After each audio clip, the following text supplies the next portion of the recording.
I hate gift giving and receiving. Receiving gifts is so weird. What do you say, thank you? This is Coffee Convos with Kale Lowry and Lindsay Chrisley. I really want you to be in your feels, Kale. That does not interest me whatsoever. I feel very attacked by you. A spirited discussion about motherhood, friendship, family, and life in the public eye. I'm just not with the fakery anymore. There's a fakery bakery around here. Here's Kale and Lindsay. Good morning, Lindsay. I thought you were going to sing for a second. I was getting so excited. Good I'm morning. Wearing one of my Nashville shirts, so that I'm basically with you in spirit, you know?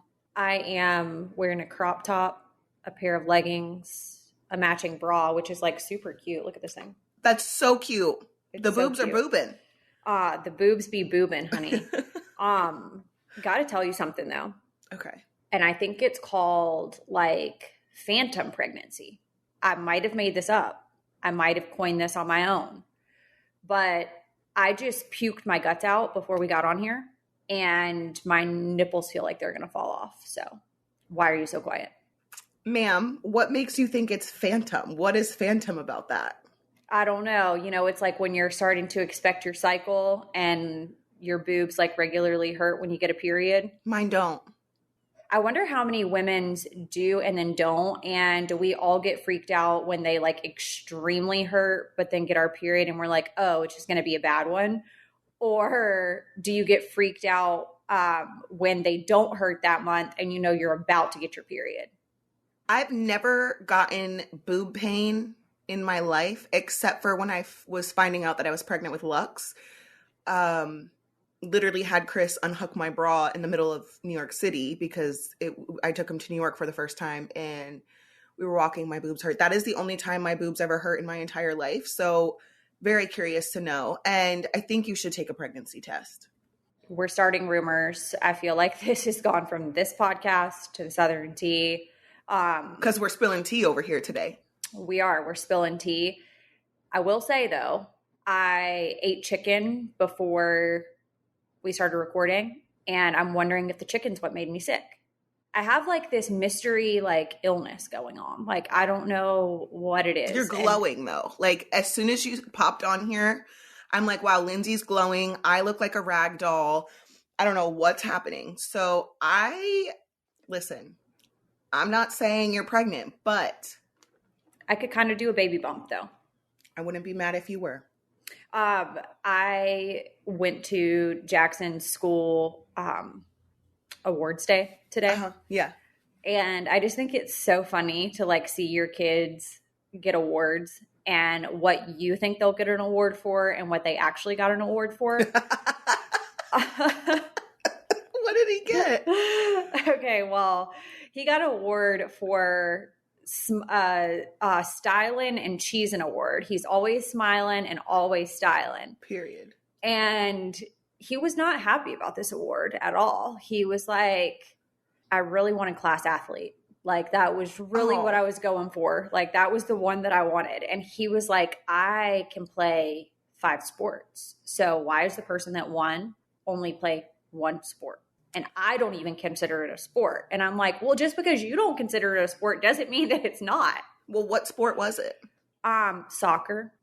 Okay, that's very much a sport, but also he has a point. Like, why is the one that is not, like when I think of class athlete or student athlete, I'm thinking of the one that is in multiple sports. He's very correct. Jackson's like, I can play tennis. I can play golf. I can play basketball. I've played baseball before. I've also played soccer, but I didn't like it. But I can still do it. And I didn't win class athlete. And I said, buddy, like, I love the award that you won. Like, I love it. Todd would love it also. Todd Chrisley would absolutely love it. He would be like, great representation of the Chrisley family. And the funny thing is when they were all sitting on the class mat in the front. And when the teacher was like, you can go to your parents and stuff, Jackson walks over with his award and he's like, I really just wanted class athlete. And I'm like, calm down. Like, we're not doing that at the awards. You know, like you got an award, you should be happy about it. And you also got like a reading award and a math award. So obviously like to be styling, cheesing, to be able to read and have a Do math math. award, like, sweetie, you're doing good, because I didn't get any of those awards. I okay? didn't get any, and in 4th grade, I wanted my perfect attendance award so bad, but I had one tardy on my thing, and they didn't give me top student for it. So, it's just, I didn't get those types of awards. He should be so fucking pumped that he got 3 awards. Do you know that only one kid in that class got an attendance award? One. And it made me so happy. Why? Number one, because we've talked about before that I think it should be normalized that we can take mental health days and our children can take mental health days, and that we shouldn't be burning ourselves out. 100%. And if you're going to school and you're in a complete burnout moment just so that you can get a perfect attendance award, because I do feel like that was very common for kids that grew up in the 90s. I don't know if it was before, but for us, it was like, you have to go to school, because if you don't, then you will not be eligible for the perfect attendance award. Mm-hmm. And it's like, I'm glad that you care about that so much, because quite honestly, that has nothing to do with anything in life. Well, I mean, at this point, because I used to be one of those people who wouldn't let my kids take mental health days. I just didn't see it that way. But this past year, I've been way more flexible about it, because, I mean, for one, I have my own feelings about like the public education system and kind of putting everybody in a box and expecting every single kid to do the same exact thing. And, teachers get personal days. I mean, not as many as they should. They should get far more. So the kids should get them too, and the year is winding down. We still have, I think, like 3 weeks of school left, and my kids are just wild. Like, Lux is asking to go in the pool after school, and I'm like, no, we still have to do homework. We still have to do baseball. We still have all the shit to do that we can't do, like, fun things after school. But it definitely feels like the end of the year. That's why I like our schedule better than states, like northern states, because we do start so much earlier. And I guess y'all don't start until what, after Labor Day? We used to start like 2 years ago. We were still starting in August, the end of August. But this year we started after Labor Day, which was weird, because that hasn't been always that way. Yeah. So we start literally, I think July 31st or something was like the first day, or August 1st. And it's so nice because the pool like just opened 2 weeks ago, and we've had a couple of like little pool afternoons, and it's nice that if he was in school for like the whole month of almost June, mm-hmm. I don't know what I would do.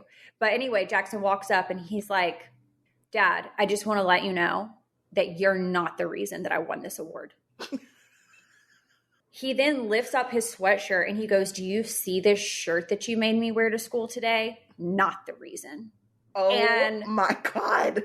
He's like, Mom's the reason that I won the styling award because of the Jordans. Period. Go off, Jackson. Because and I was like, yes, sir. Yes, him and sir. Lincoln are the same with their freaking shoes. The same. I think it's so funny. Speaking of school, so I'm driving to... First of all, let me start by saying that Lux and Creed have both been sleeping in my bed. Creed is just a co-sleeper. I'm tired of getting up in the middle of the night to go put him back in his bed when he's just a co-sleeper, right? So that's how we solved that. Well, now that Creed has been sleeping in my bed and I've been putting him to bed in my bed, now Lux is back in my bed. Fine. It's fine. Me and Elijah take turns switching back and forth to the couch. Either I'll be on the couch or he'll be on the couch. It's fine. We don't care. So I wake him up this morning, Lux, I'm taking him to school, and we are behind every fucking bus there is known to man on the way to Smyrna school. So I'm actually really sad because I see this bus that I've never seen before stop, because either we either are before it or after, whatever, I miss it for whatever reason. See these cute little kids get on the bus, and all of a sudden I see this little girl come from, like, I'm going this way, the bus is coming this way, and I see this little girl and her mom following behind her. And you know how they have that, like, stick that comes out and the stop sign that comes out? Yeah. Mm-hmm. So directly in front of that, the mom pushes the daughter. Just shoves her. Like, straight on, this is Main Street in Hartley, Delaware. Straight, just shoves her daughter. And has this look of, like, you are the bane of my existence to her daughter. And it was the weirdest fucking thing. So then I'm like, that can't be right. Like, I couldn't have just seen what I just saw. And like, nobody said anything. Nobody did anything. Like, why is this being normalized? Like, yes. yeah. And so the mom is carrying the daughter's backpack. So I'm like, okay, this is just, I don't know, maybe the daughter is on the spectrum and she has to help her. I don't know. So then the mom gets on the bus with the backpack and the daughter. Mm-hmm. And we're just waiting. Then the mom gets off the bus. So she takes the backpack on the bus for the daughter. And when I tell you that she gets off the bus and it's just like, okay, maybe she had a bad morning. I get it. But you just shoved your daughter in public in front of a bus. And I just don't, I'm like so upset by it because I've never seen anything like it. That's so alarming to me when you see people get aggressive with their children publicly. It's like the fact that you're doing this publicly terrifies me to know what you're doing privately. Right, exactly. And that's why I think I'm sick about it, because I'm like, and the fact that maybe the bus driver saw it and will report it. I don't know. But Lux was in my car. I'm glad he didn't see it. You know what I mean? Because he was sitting behind me. I'm so glad he didn't see it, because if he would have asked me questions, I wouldn't have known what to say. Yeah, no, that is just crazy. And I also will say, as a parent, sometimes the mornings can be so stressful when you have stuff to do and stuff is chaotic and you're just trying to get your child from point A to point B and they might be having a rough morning. Mornings are something that I don't really feed into any type of negative energy. Like if Jackson's doing something that he shouldn't be doing, I'm like, listen, like it's morning for both of us. Like it's morning for you and it's morning for me. Like you have a job that you have to do and I have a job that I have to do. And if you can't do your job, it affects my job. And if I can't do my job, it affects the ability for you to be able to get to where you need to go. I always, when I'm pulling through carpool in the morning to drop on like the drop off lane, Mm-hmm. I always am like overly sensitive of him getting out of the car. And I'm like, buddy, have a good day. I love you so much. I hope everything goes well. Be a good student, be a kind friend. And the next statement that I'm about to make literally terrifies me and gives me such anxiety that when you drop your children off at school, what if that was your daughter's last memory of you?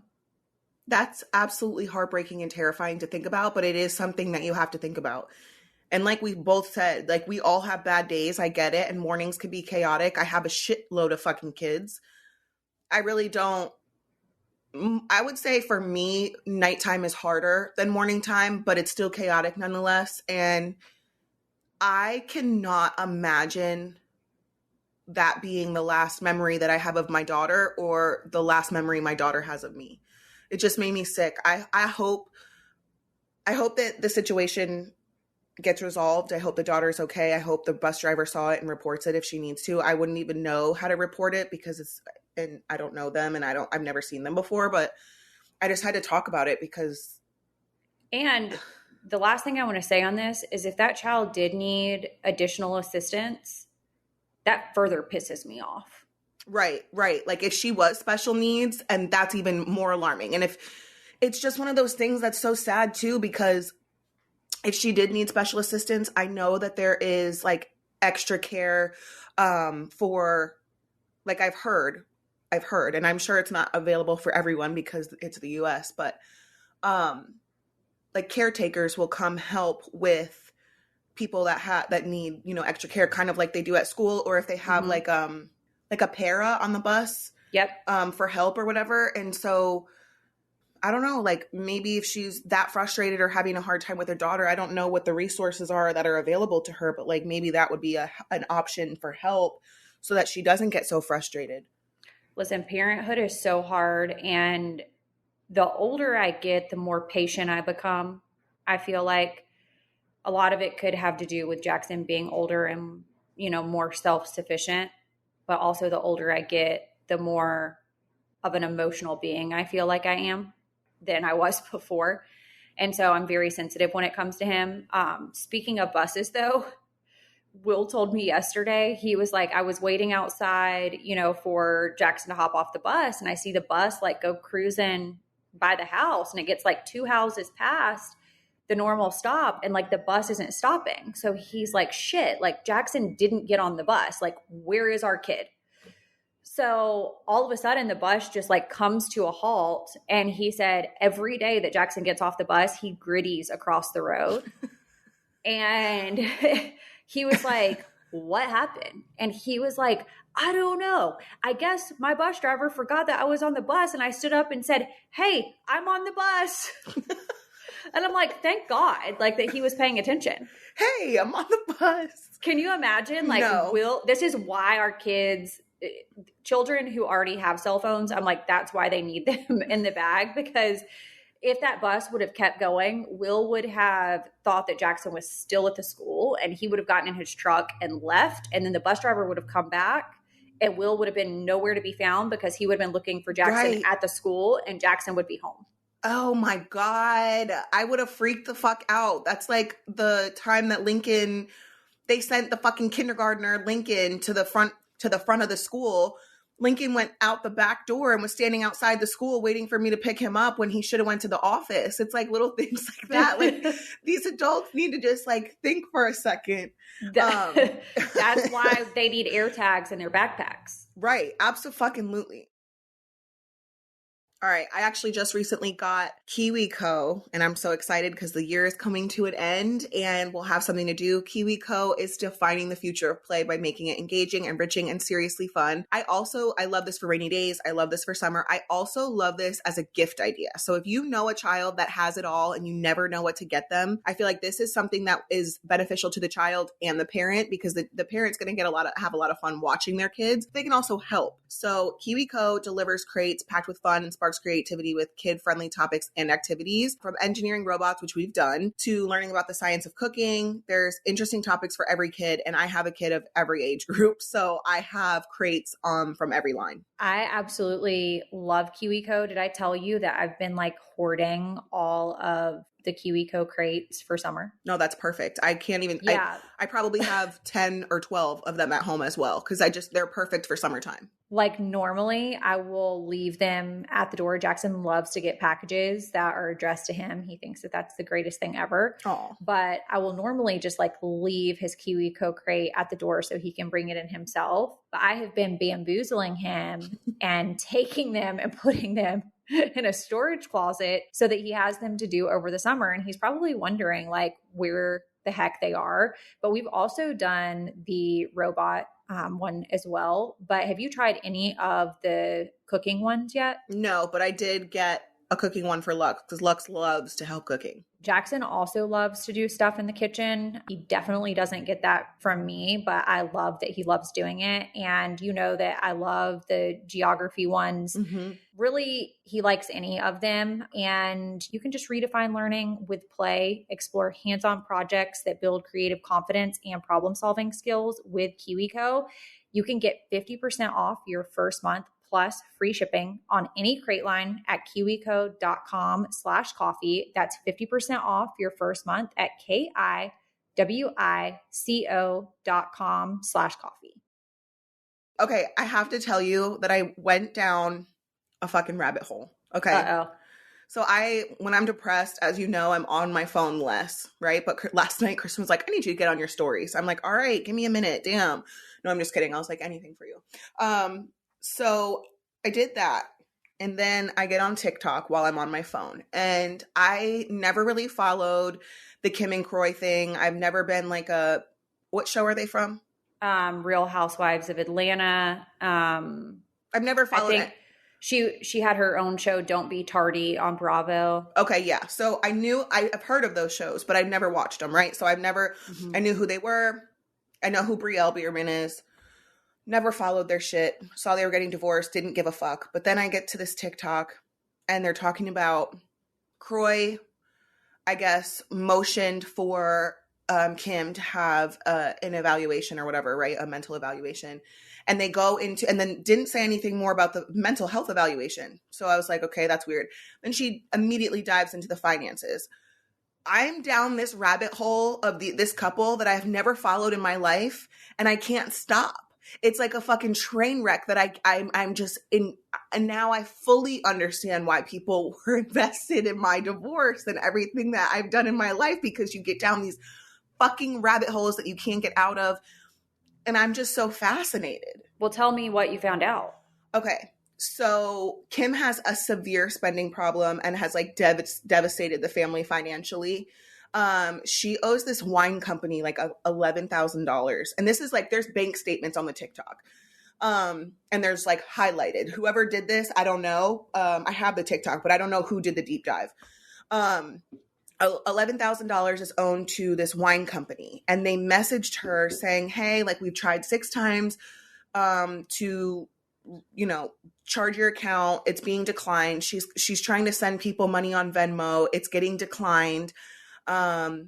She owes this wine company so much fucking money. She is spending, it said $130,000 in and out for a month. Wait, what? $130,000 in and out in 1 month. Holy shit. And then she posted like the wine thing. She's supposed to advertise for them. And I guess they're doing like a courtesy because you've been such like a valuable customer. You know, we're going to still send you whatever you ordered. And then she goes to like a screenshot of Brielle posting said wine company on her Instagram, I think probably to make up for them not paying for it.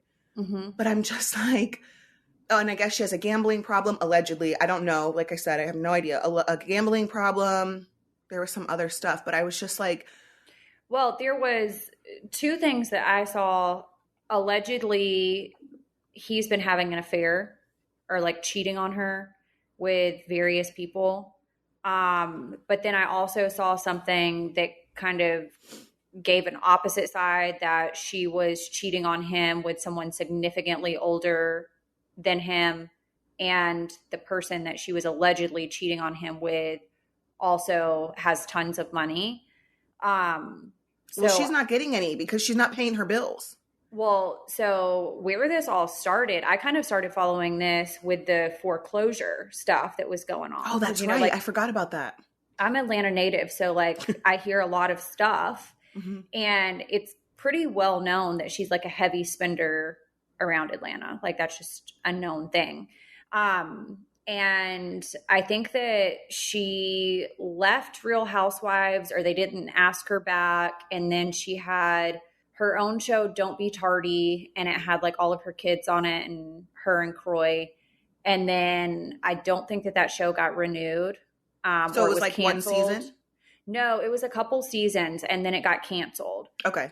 And then I think they tried to start a podcast, but I don't know like where that went. And then the next thing I hear is this whole foreclosure stuff and how if basically they don't make these payments, that the house is going to be sold on the courthouse steps for like X amount of dollars. And there was all this social media hoopla that she was going on her story saying that her house wasn't being foreclosed on and that she's obviously still there and she's like videoing in the house, and that she wasn't moving and she wasn't leaving until she decided to leave.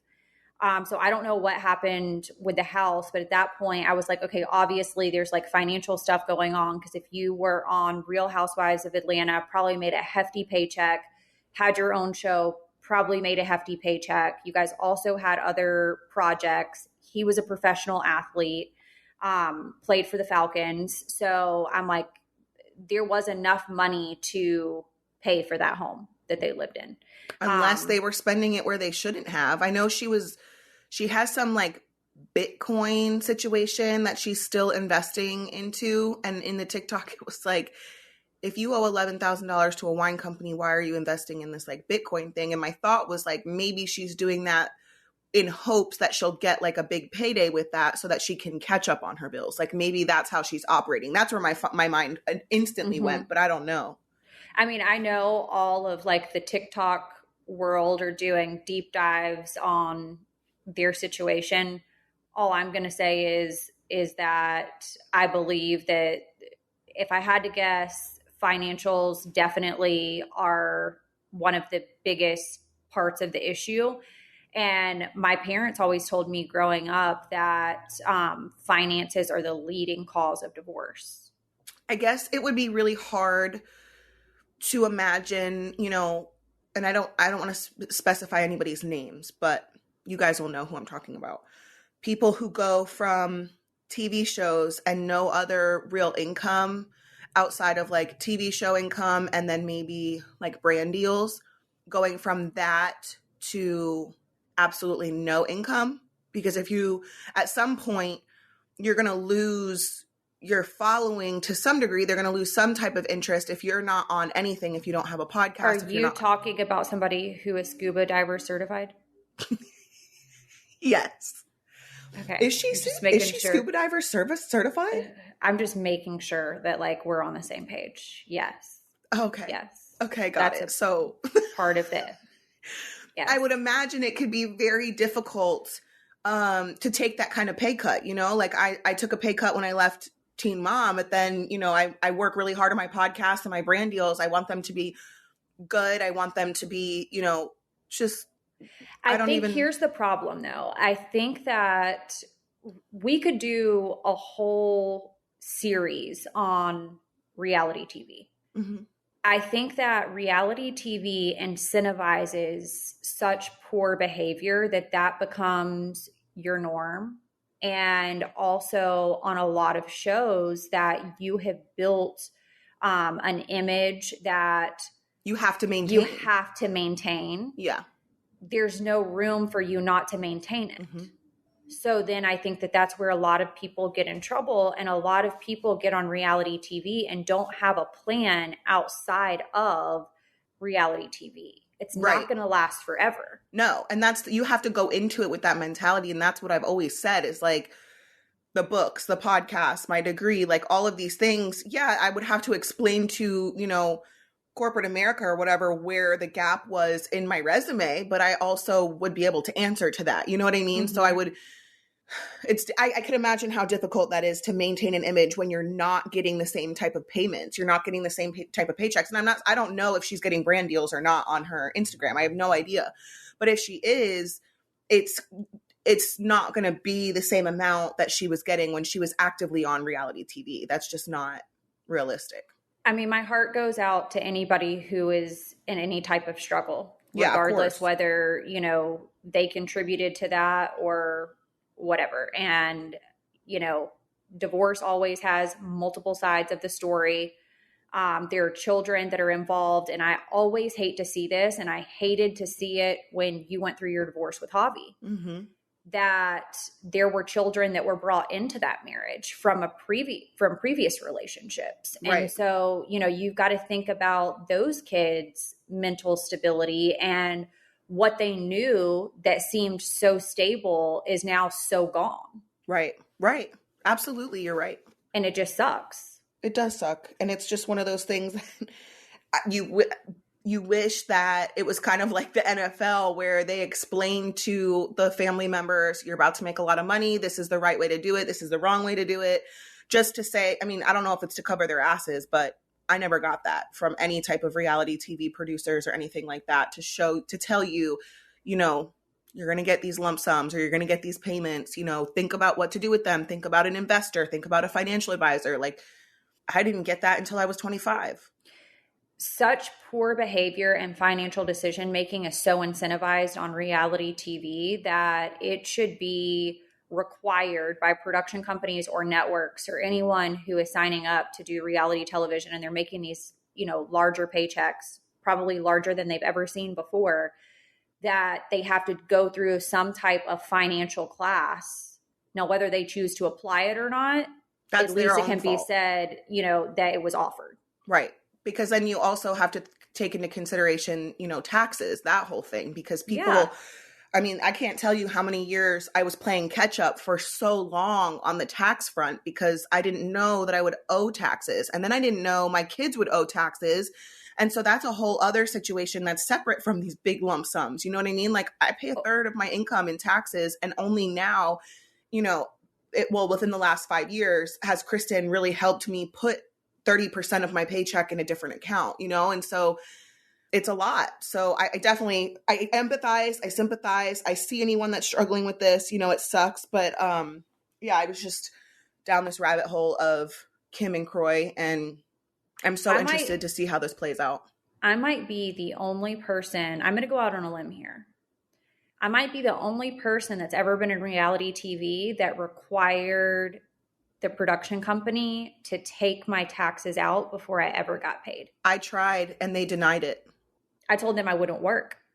I told them to take my taxes out probably, it was a couple seasons in, and I was like, I can't do this. Like I was 17, 18, 19, 20, 21 years old, and I didn't want to be responsible to take out these, you know, large percentages of my income. And I didn't know what I was doing. And they were like, absolutely not. We cannot be responsible for your taxes. Oh, So you were an employee, not an independent contractor. Yeah, I was the only one on the show that had that structure. I feel like that's so smart. But I wonder why the production company that I worked with wouldn't agree to that. Because I feel like we all even asked for that at some point. They did give pushback on it and said that they wouldn't do that. And I was like, no, like you guys have to withhold because I want to know exactly how much I'm making so that I can learn how to like financially manage this. And I want to make sure that all of my obligations are taken care of and I never see it. So I just said I won't film until you guys agree to do this. This episode is brought to you by IQ Bar. Now get 20% off every IQ Bar product plus free shipping when you text Convos to 64,000.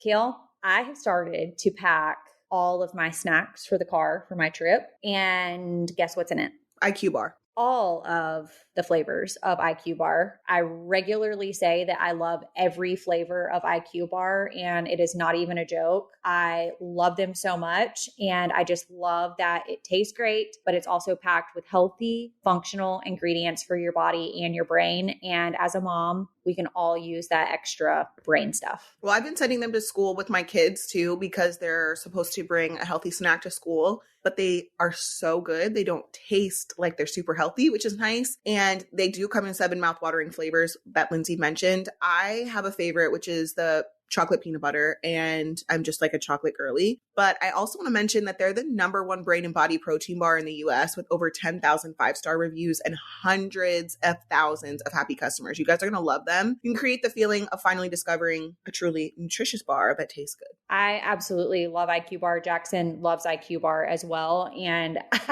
anytime somebody comes to my house and asks for a snack, I also always give them an IQ Bar because I'm like, I need to show everybody like what this is about. And I also love that it fits every diet: keto, paleo, vegan, gluten-free, all of them. Mm-hmm. So you guys definitely need to try it. And now you can get 20% off of all IQ Bar products plus free shipping. To get your 20% off, just text Convos to 64,000. Get your discount, text Convos to 64,000. That's Convos to 64,000. Message and data rates may apply. See terms for details.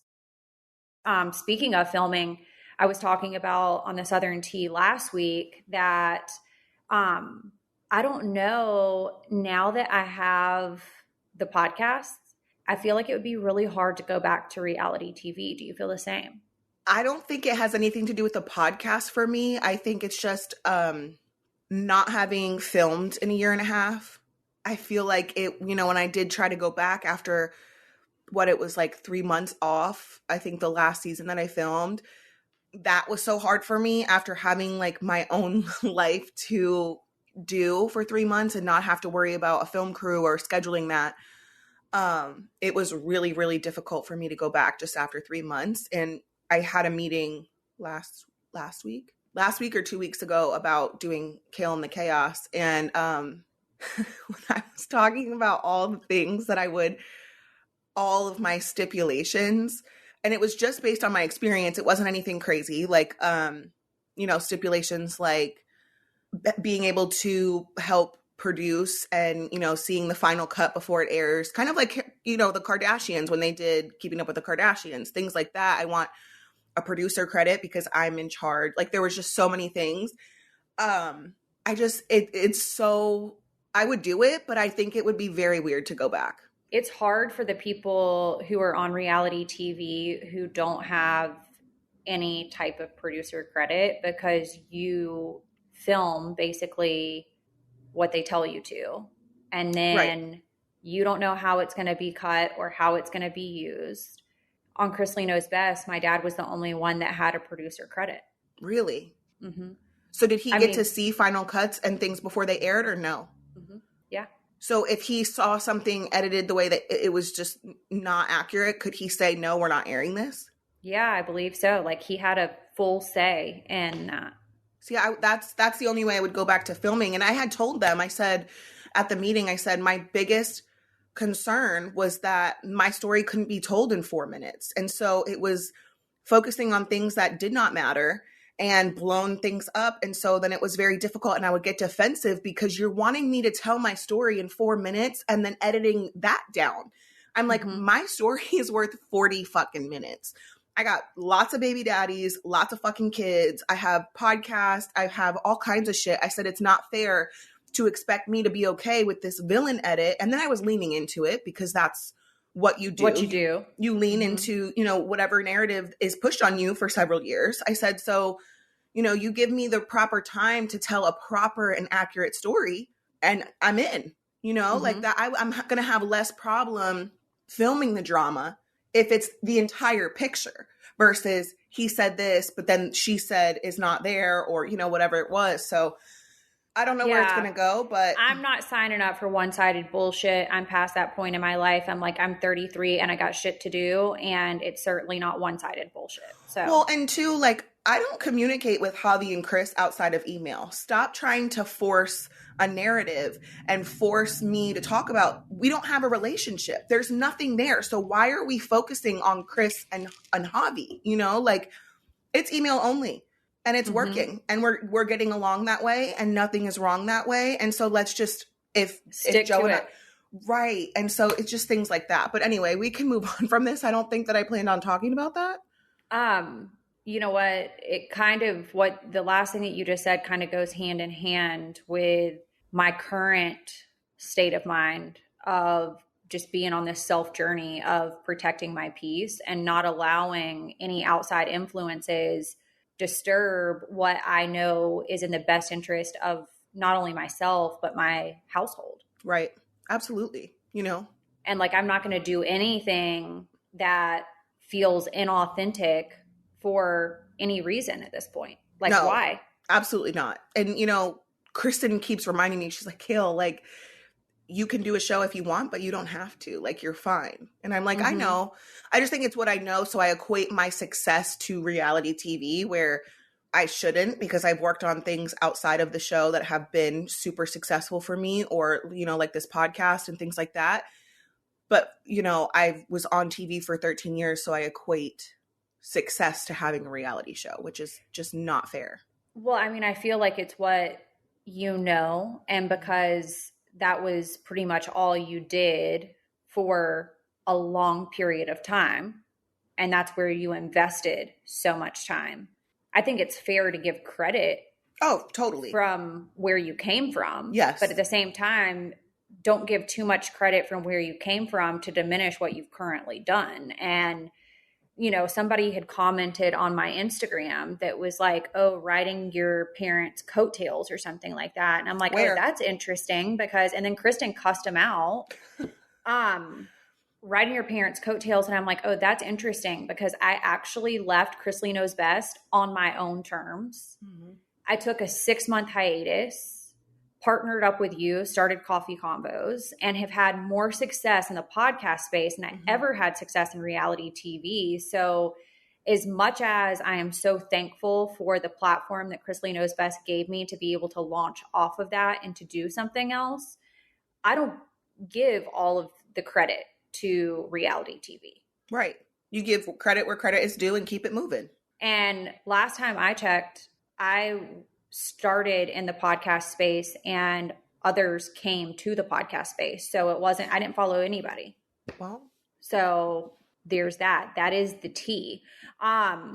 Listener question from the Facebook group. It says, does anyone else feel like they can't go and do anything fun for themselves if their house isn't perfect. I feel like I have so many responsibilities and chores that I need to do at home that I can't enjoy myself without thinking that I should be there doing that stuff. That is something that I really struggle with. Any advice on how to stop that mindset and enjoy myself and plan fun trips with the kids would be appreciated. And I can't relate to this more. I used to be like this so much, to the point that I would delay travel time, knowing that we said we were going to be on the road, let's say noon. We get on the road at 3 because I'm trying to get all kinds of shit done at home that honestly could wait until we got back. I just hate coming back to a dirty house. It stresses me out because I'm like, okay, I went from like one chaotic thing to the next chaotic thing. I have learned, and I'm blessed because I have the ability to have flexibility, and you have to consider also I have Jackson 50% of the time. So, and I have one child. But I have learned that I have to map out so far in advance to make sure that I get the things done that I want to get done before I leave. And there are some times that it's just not going to get done, and I've become okay with it. I also hate coming home especially from a trip. I have less of a problem if I'm just going out to dinner or something and I know that there's chores at the house because it's not a big deal.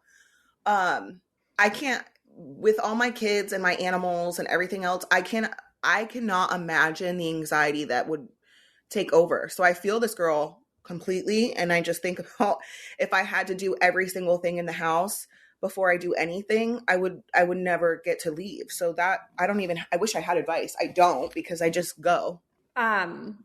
You're like, my advice is just leave the bullshit and come back to it. Because it'll still be there. So, yeah. But yeah, no, that's difficult because coming home from a trip is stressful as fuck when you're just like, why couldn't I have done this before I left? I am so anal about my house.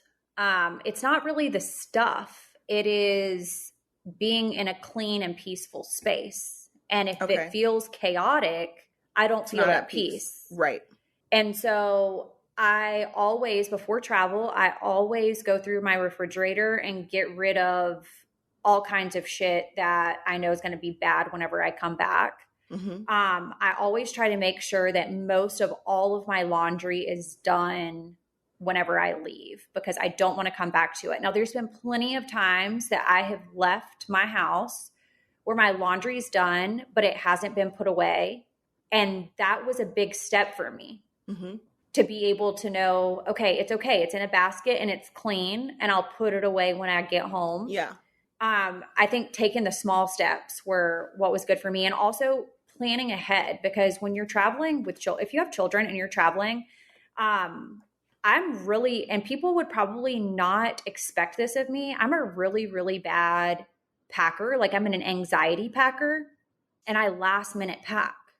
And I don't think that anyone listening would be like, oh, Lindsay's a last minute packer and a last minute, doer, but I am. But I have written into my schedule, I am leaving town on Friday. I will have all of my stuff packed and in the car on Thursday night, so that all of that chaos isn't here. And the only thing I have left to put in the car is like my makeup bag, like my toiletry bag. It's really hard with people that have multiple children though. Like, I feel like the anxiety I have about packing for multiple children. I know. That for me is going back all the way 2 weeks ago, 3 weeks ago, when someone asked, like, traveling for a 15-month-old, if you have one, sure. Like you said, I personally, I'm not going to do it at this stage, but I understand. Traveling and packing for multiple kids is probably the one thing that I have like crippling anxiety over. And Bone used to pack my kids' bags for me because I literally would just look at the stuff and not know because that is the most overwhelming thing, having multiple children. Like, if we have 3 sports in one day, I'm fine. I got every sports bag ready to go. And like, I keep everybody's sports shit together. But when it comes to a vacation or like a weekend away, fuck no. Fuck no. One hack, and it's probably not even a hack, probably so many people do it.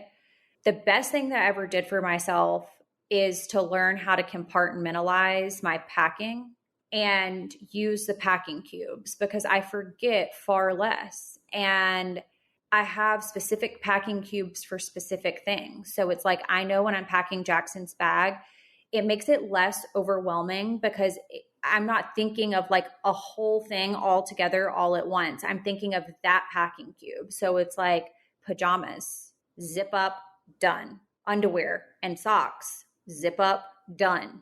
T-shirts, same thing. And I've learned to pack myself that way. And I feel like I don't forget as much. I mean, it would be hard to do it for as many kids as you have, but also I feel like you can teach your kids to pack that way. Oh, totally. Well, that is also a game changer, having kids old enough to pack for themselves, because Isaac and Lincoln, and sometimes even Lux, believe it, Lux is your child, because he told me last night before he was going to bed after baseball that he was going to clean his whole bathroom. And I was like, go I off, love that. King. Like, go the fuck off. Like, I love that.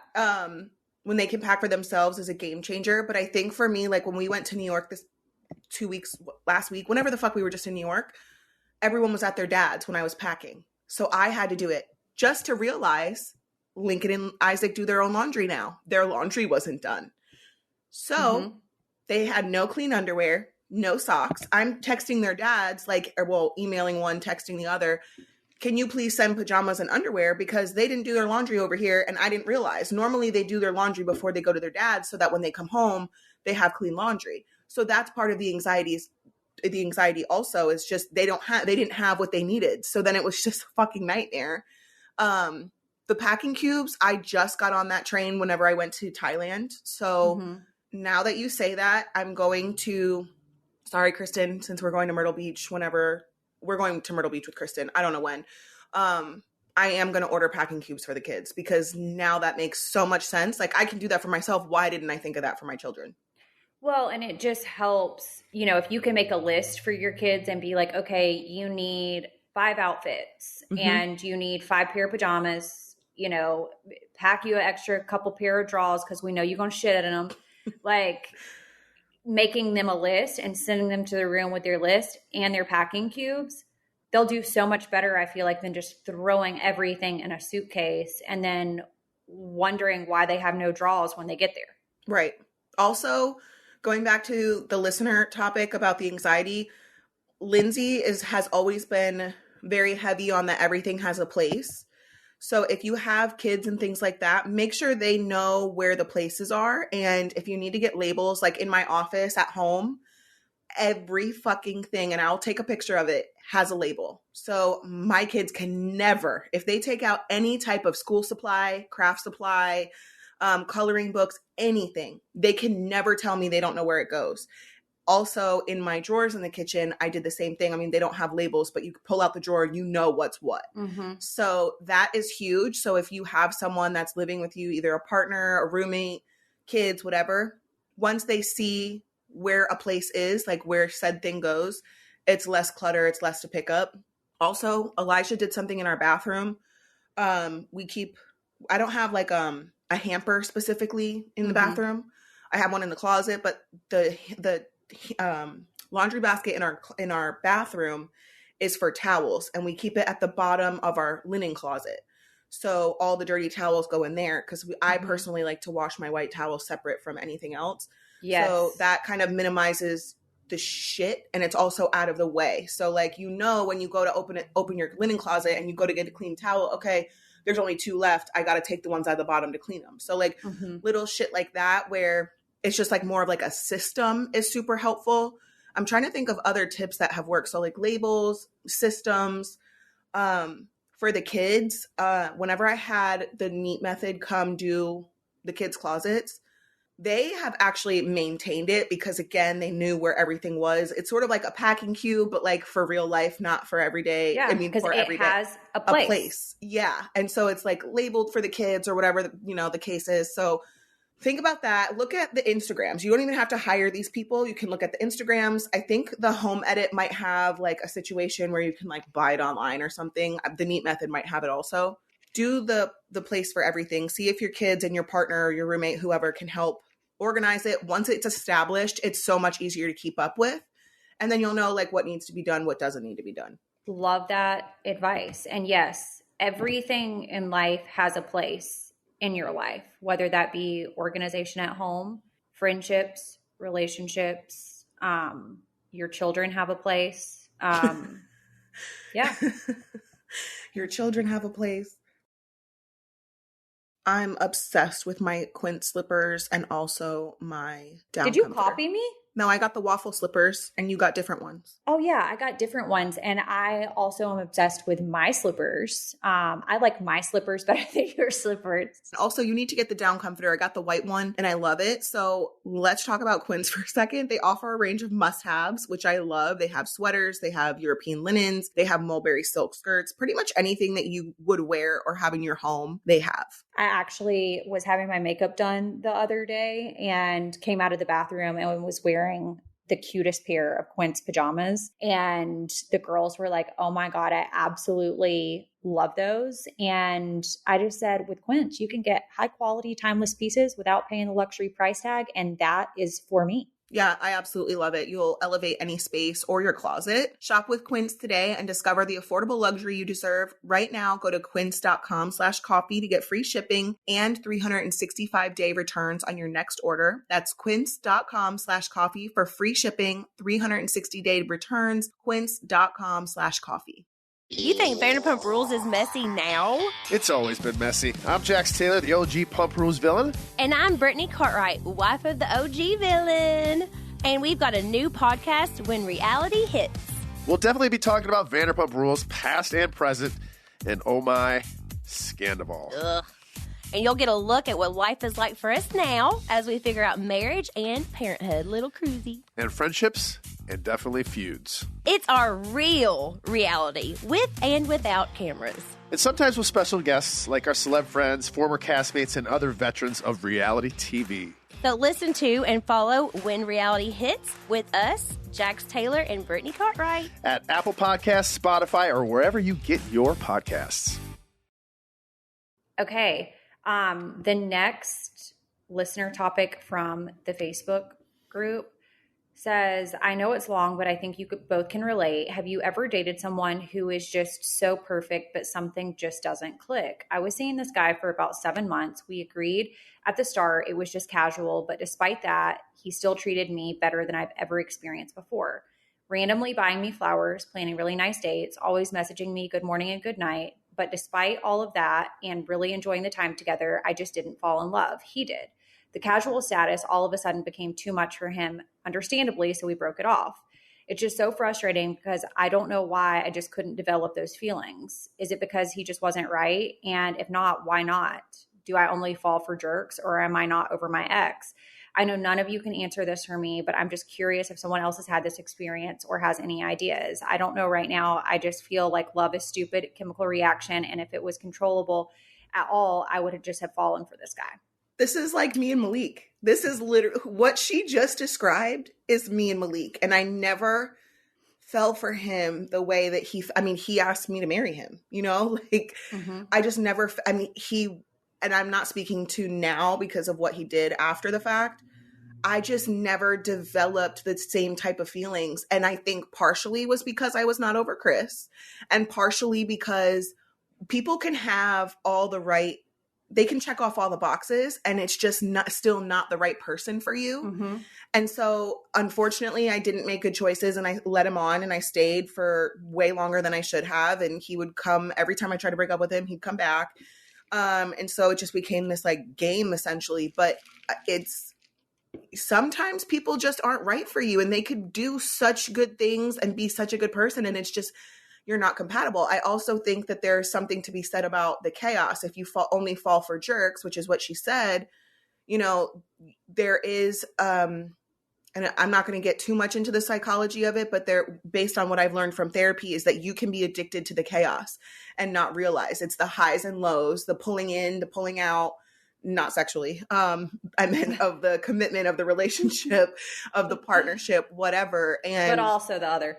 But yeah, also the other. Yeah. And so it's like one of these things where you don't even realize that you love the chaos. You don't even realize the highs and lows that you have until you're so far out of it that you're like, wow, now that makes sense. It's the rush, the adrenaline, the dopamine, and then it completely drops off and then it comes back. And so it's an addiction, right? Just like, you know, my therapist way back when I first started, 2019, I related it to drugs. And I was just like, you know, I literally feel like I'm a drug addict. It feels like I go on these fucking benders and I can't understand why this is happening. And she was like, it's kind of like, I forget what I don't know if she said like chasing the dragon or chasing the monster, where like you're essentially chasing that first high that you ever had. And you never quite get to that first high that you felt. It's sort of like that in these toxic relationships. Yes. Yeah. And so there's something to be said there. And I think, you know, until you heal that part on your own, you're never going to fall for someone that's actually good for you. Also, do you remember Katie Morton? Yes. She told me one time, we did a solo episode. I forget where you were. I think I was a time change. So I was like, I'll take the episode.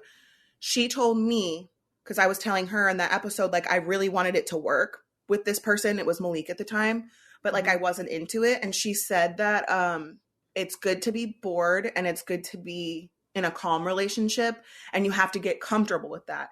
Until you get comfortable with that, you're never going to be okay dating someone who's good for you. That should be normalized. But I think a lot of times when people have been in such toxic situations that becomes your norm and you have to kind of retrain yourself out of that. And I think that in situations like this girl saying, I think the qualities and the characteristics of a person can be right, but the energy can be wrong. And even though they meet the qualities that you're looking for, and this person has all of those characteristics and positive attributes about them, if the energy doesn't match, neither do y'all. It's that simple. Yeah. And to your point of toxic relationships, I think if you've ever been in one, unless you've ever been in one, you will not understand the next thing that I'm about to say. But I think once it's so toxic, you don't realize that it was toxic until it gets to a level of completely and totally just unhealthy. And the back and forth of that is almost like a high. Oh, 100%. 100%. And you know, for most, I would imagine, you're cognizant enough to know that what you're doing is unhealthy, but you can't get out of it. You don't have enough foresight or emotional bandwidth to get yourself out of that toxic pattern. I cannot stand. Yeah.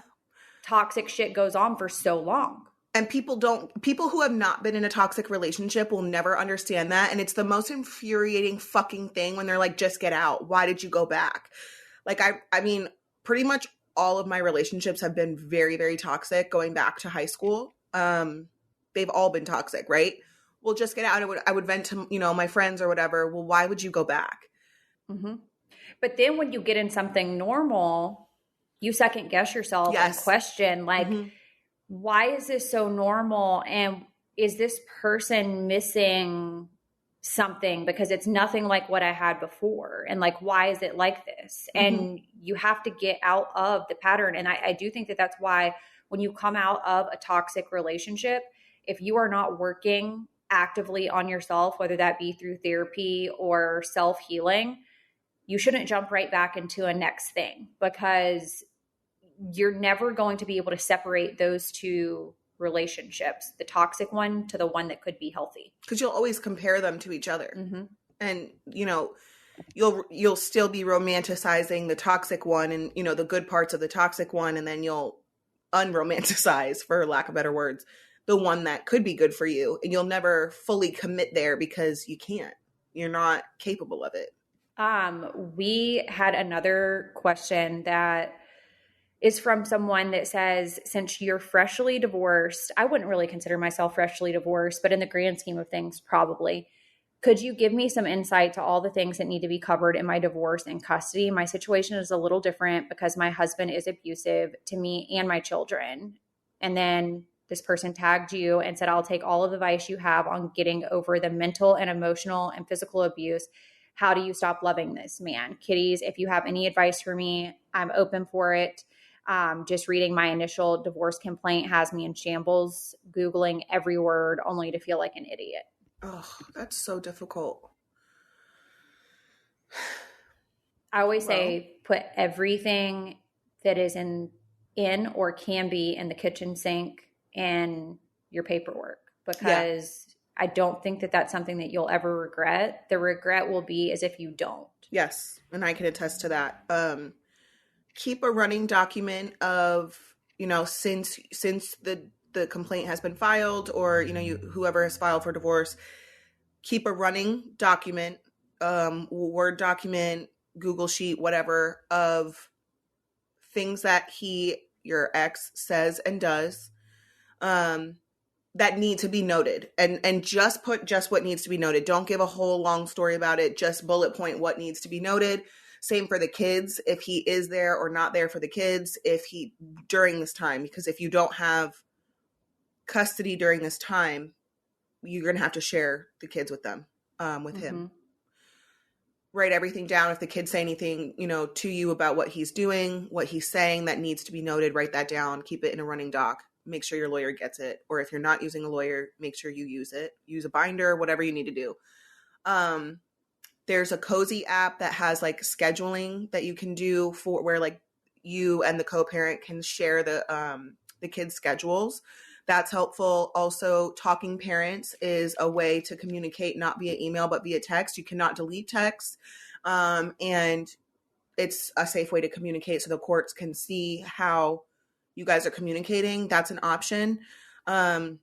Like Lindsay said, in the state of Georgia, sometimes it's ordered. Yep. Same for us too. Like to be on the apps. Yep. Definitely get yourself into therapy. Even if you don't necessarily think that you need it right now, I think it would be great for you and to tell your lawyer or the judge, like, listen, I'm trying to do everything I can to get through this. I want to do the right thing. And see if your kids are going to need therapy. I don't know how old they are. Save all your receipts, because that's a whole separate thing. Like Lindsay said, holidays, birthdays, vacation time, notice for things, who's paying for sports, who's, are you doing 2-2-3? Are you doing 50-50? Are you not doing any? Can you get, if he's abusive to you and your kids, can you get an emergency PFA? Is that an option for you? Is it an option for him to have supervised visits? Do you have proof or documentation of the abuse? These are all things that you should definitely consider, and take a day for yourself to look through your phone to see what, things that you have, what texts can be printed out. Do you have threats? Do you have any of that? Ask an attorney, can you get a PFA? Because if he's abusive to you and the kids, that's a whole other can of worms. I don't know what state you're in, but some states take that very seriously and some don't. Summer is here, weather is changing, maybe your body's changing, maybe your hair is changing. And if you're looking for a visibly thicker hair and less shedding, but also follow a plant-based lifestyle, let's talk about Nutrafol, because maybe the stress is actually causing your hair to thin, and we don't want that right now. The summer is summering and we want to feel good, right? So Nutrafol knows that to address any of these problems, you have to address all of them. You can't just pick and choose what you're going to address. And hair thinning will actually happen to 1 in 2 women. So if you're among 1 in 2 women, you're not alone. Nutrafol is here to deliver results. I've been taking Nutrafol for a really long time, and it is dermatologist recommended. It's a hair growth supplement brand, and it's physician formulated with 100% drug-free ingredients, which is so nice. You know exactly what you're putting into your body. I have not been taking Nutrafol for a very long time, but within the last year, I started taking it, and I feel like I have had such great growth, and I truly believe in it. So many of my blogger girlfriends use Nutrafol, and here's a little fact: millions of Americans experience thinning hair. It's not only common, but it's normal. That is something that I didn't know. And among women, it's not openly talked about. I remember when I went through pregnancy, it was something that I kind of hid and struggled with on my own when I was just losing hair in clumps. And going through it can really feel lonely and frustrating, but you can join the hundreds of thousands of women who are standing up for their strands with Nutrafol's brand new vegan formula. Nutrafol is also the #1 dermatologist recommended hair growth supplement brand and is physician formulated with 100% drug-free ingredients. Nutrafol's women's vegan formula targets key root causes of thinning hair in women, such as stress, nutrition, and metabolism. Take the first step to visibly thicker, healthier hair. For a limited time, Nutrafol is offering our listeners $10 off your first month subscription and free shipping when you go to Nutrafol.com and enter promo code CoffeeCombos. Find out why over 4,000 healthcare professionals recommend Nutrafol for healthier hair. Nutrafol.com, spelled Nutrafol.com, promo code CoffeeCombos. That's Nutrafol.com, promo code CoffeeCombos. I'm fortunate enough that that wasn't a part of my divorce. And I also, in the grand scheme of things, feel like I had a pretty amicable divorce settlement. And also it was pretty easy to make the parenting plan because we had good attorneys and were willing to work with each other. I hate to see people who make it to the point of getting a divorce, having children involved, and not putting the children first. I think that you have to put yourself first, get yourself in therapy or on some type of, self-healing journey because you are going through a lot. It's a big life change and your children are going through a lot. So you have to be strong for your kids. So in order for you to be strong for them, you have to be strong for you. And I do believe that there is a reason for everything that happens. There's a reason for all of our stories. And if you want to personally message me, I would be happy to share some of my inside info on my personal parenting plan. And maybe that can help a little bit. I just don't feel comfortable sharing it, on here. But yeah, I would love to be able to help. I always say, and Will says, we rarely refer to our parenting plan outside of holiday scheduling. We're very flexible when it comes to needing to change dates for work obligations, or if he has family things going on that I don't want Jackson missing out on, then, I'm flexible with changing with him. For example, Mother's Day and Father's Day is a weekend holiday in our parenting plan. So you can celebrate the whole weekend. So from Friday to Monday. And that's for both parents.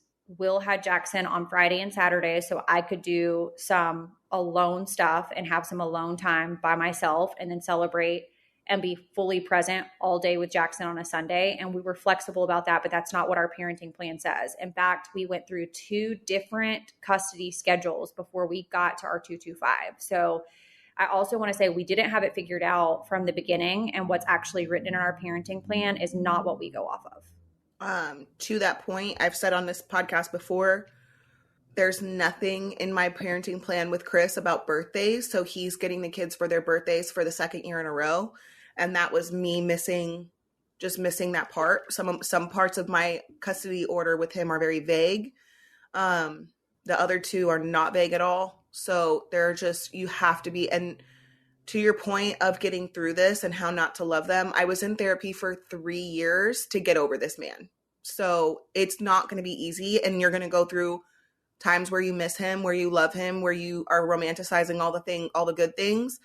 But with distance and, time. And healing. And yeah, because you couldn't pay me to go back to that man now, and that's with all respect possible because I want the best for him. We're not arguing right now. Just saying, you couldn't pay me to go back to him, and I never thought I would get over him. So it's going to take time, and it's going to be painful, and it's going to be hard, and you're going to cry, and you're going to try to, at some point, date other people. It's probably not going to work because you're still not over him. And, it's just one of those things that you have to give time and give yourself some grace. So I don't have any advice other than time and distance. You have to put the distance between you guys. If that means going no contact and only speaking through lawyers, then do it. Or only speaking through the parenting app, then do it.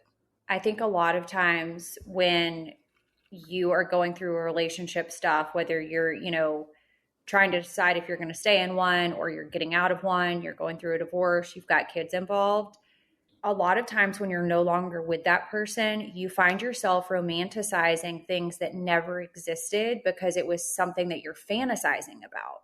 Yep, 100%. And so I just encourage you to look at the actual facts of what your situation was and don't romanticize or fantasize about something that did not exist. So there's that. And now it's time for us to do foul play. Hi, Kale, Lindsay, and Kristen. First of all, I love all the podcasts. Y'all are amazing. Now on to the foul play. So today I'm at the OBGYN for my 39-week appointment. I mistakenly peed before I went. So when they asked for a urine sample, I told them I chug some water during my appointment and leave it on the way out. So I get to the bathroom and I'm praying for something to happen. Unusual, since I feel like I'm always having to pee these days. I finally fill the cup about halfway. When I went to wipe off the cup, my clumsy ass knocks it all over the bathroom floor. At this point, I'm in fight or flight mode. First, I have to muster up another bit of pee, which, of course, was a whole ordeal. And then I had to clean up the remains so no one, except for now an entire following of Coffee Combos listeners, knows that happened. I guess this is a weird, messed up way of preparing me for motherhood. Thanks for the bullshittery every week. I look forward to it every Thursday. It's so funny that this came up because when I went to the gynecologist, I very much took it seriously of the no eating past 10 p.m. And why did you have to not eat? Because I had my labs done, so you can't eat. I think it's supposed to be like 12 hours or something. Like you had to fast for blood work? Yeah, they always make me fast for blood work. I don't remember getting blood work every year for my annual. Lindsay. Move on. You're going to need to move on. So stay out my business.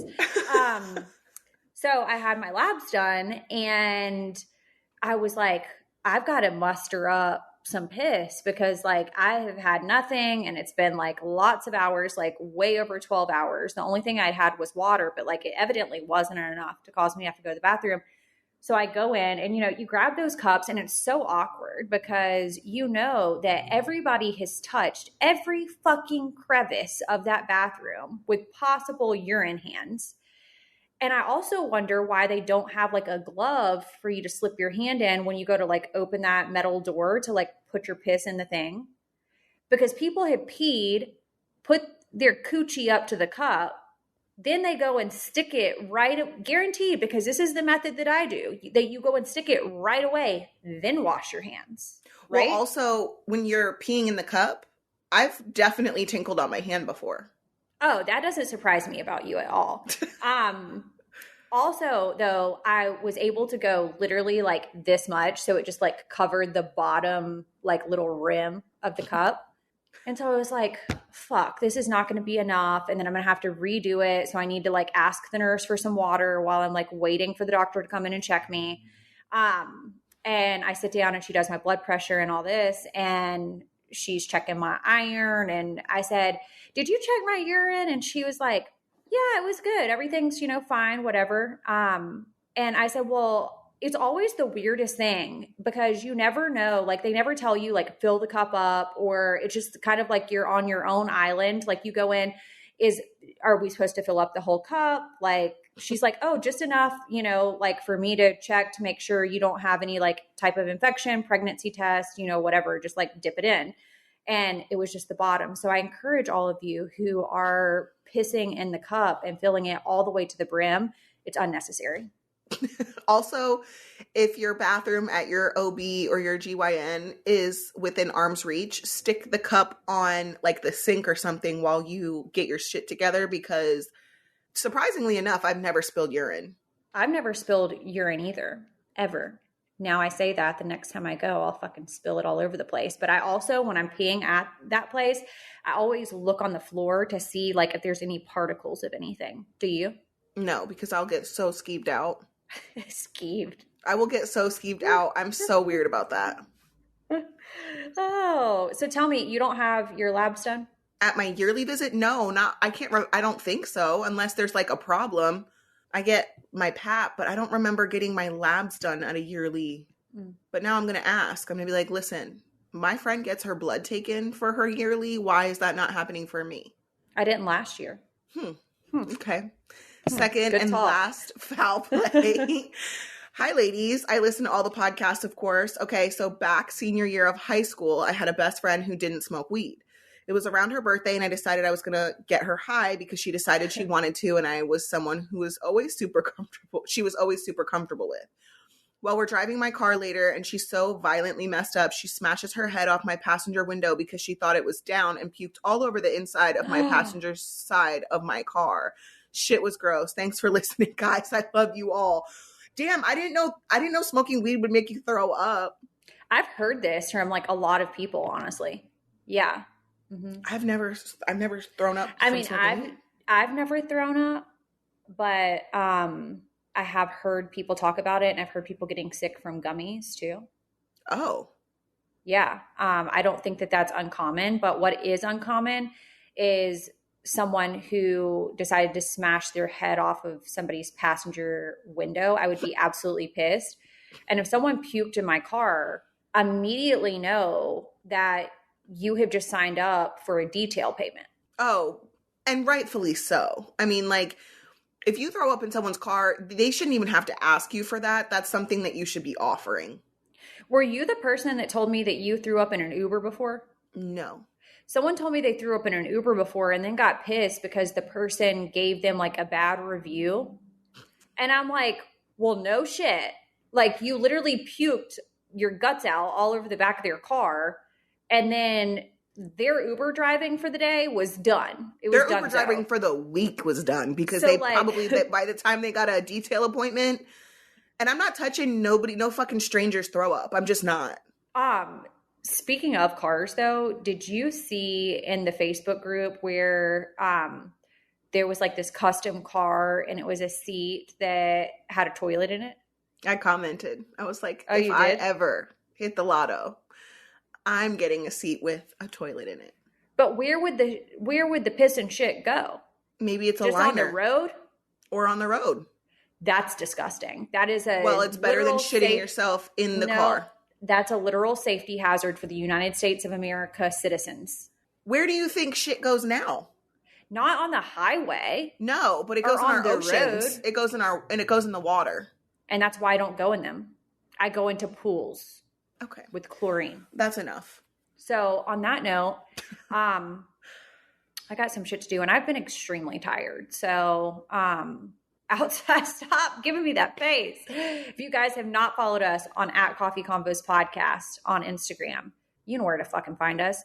And if you have not subscribed to our show, you can do that by searching any podcast app, wherever you get your podcasts. Always first to our folks at Podcast One. We love you guys and we'll talk to you soon. See ya.